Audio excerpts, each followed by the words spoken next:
So this is a place where Europe could have a big influence. Europe has gone silent about the JCPOA and Iran. Netanyahu's greatest dream in life is a war between the United States and Iran. He's not given up, and it's not impossible that that would come also. And that's because the U.S. in this regard does not have an independent foreign policy. It is run by Israel. It's tragic. It's amazing, by the way. And it could end. Trump may say that he wants foreign policy back. Maybe. I'm hoping that it's the case. Finally, let me just say with respect to China, China is not an enemy. China is just a success story. That's why it is viewed by the United States as an enemy, because China is a bigger economy than the United States. That's all.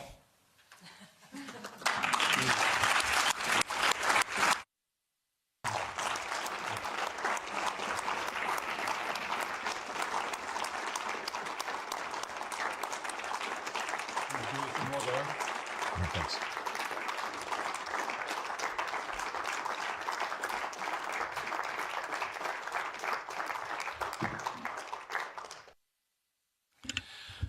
Very well. Now, questions. Please don't make any statements. Just make questions, because we are too many and we don't have all that much time.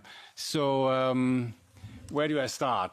I start with on the left side. I have a preference to the left, as you know. You come on. Yeah, go ahead. Thank you, Jeffrey Sachs. From the Czech Republic, we are glad we have you here. We have a problem. We were cursed by a witch who told the EU, and the EU is mugged. So it won't be improved until 2029.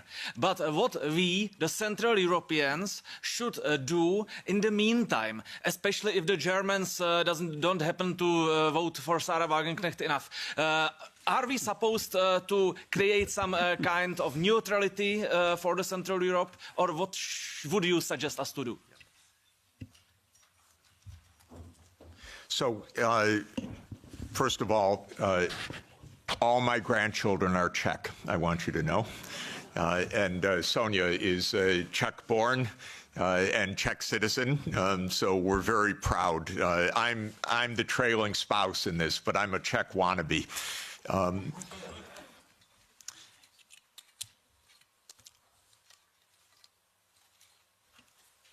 Europe needs to have a foreign policy that is a European foreign policy, and it needs to be a realist foreign policy. Realist is not hate. Realist is actually trying to understand both sides and to negotiate. There are two kinds of realists, defensive realists and offensive realists.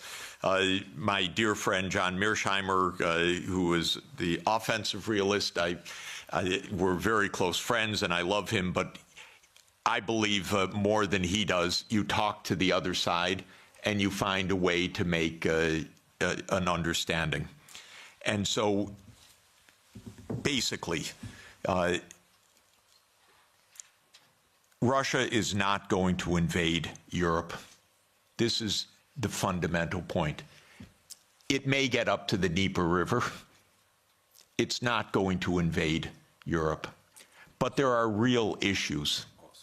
The main issue for Russia was the United States, because Russia, as a major power and the largest nuclear power in the world, was profoundly concerned about U.S. unipolarity from the beginning.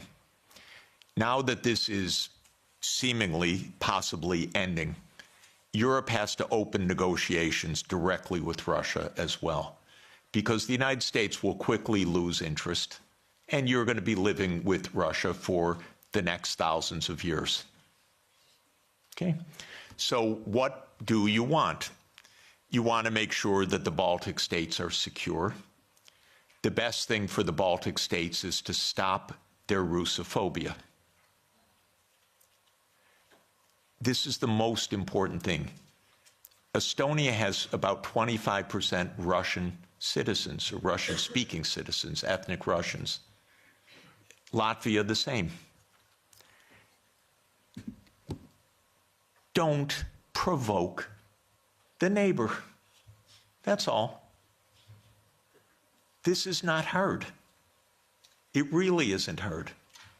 And again, I want to explain my point of view. I have helped these countries, the ones I'm talking about, trying to advise. I'm not their enemy. I'm not Putin's puppet. I'm not Putin's apologist.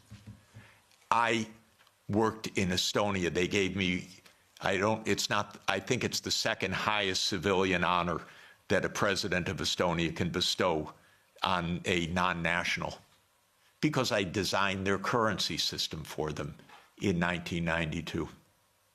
So I'm giving them advice. Do not stand there, Estonia, and say, we want to break up Russia. Are you kidding? Don't. This is not how to survive in this world. You survive with mutual respect, actually. You survive in negotiation. You survive in discussion. You don't outlaw the Russian language. Not a good idea when 25% of your population has a first language of Russian. It's not right, even if there weren't a giant on the border. It wouldn't be the right thing to do. You'd have it as an official language. You'd have a language of in lower school. You wouldn't antagonize the Russian Orthodox Church. So basically, we need to behave like grown-ups. And when I constantly say that they're acting like children, Sonia always says to me, that's unfair to children. Because this is worse than children. We have a 6-year-old granddaughter and a 3-year-old grandson, and they actually make up with their friends. And we don't tell them, go, just ridicule them tomorrow and every day.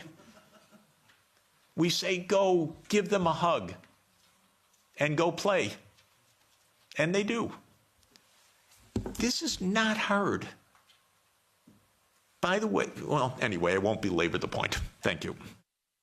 So, elect a new government. No, I shouldn't say that. All I should say is change policy. I don't want to have a political.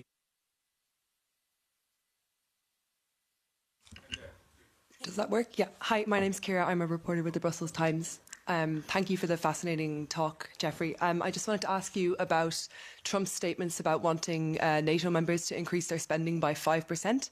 And we're now seeing lots of countries scrambling to prove that they're going to do that, including Belgium.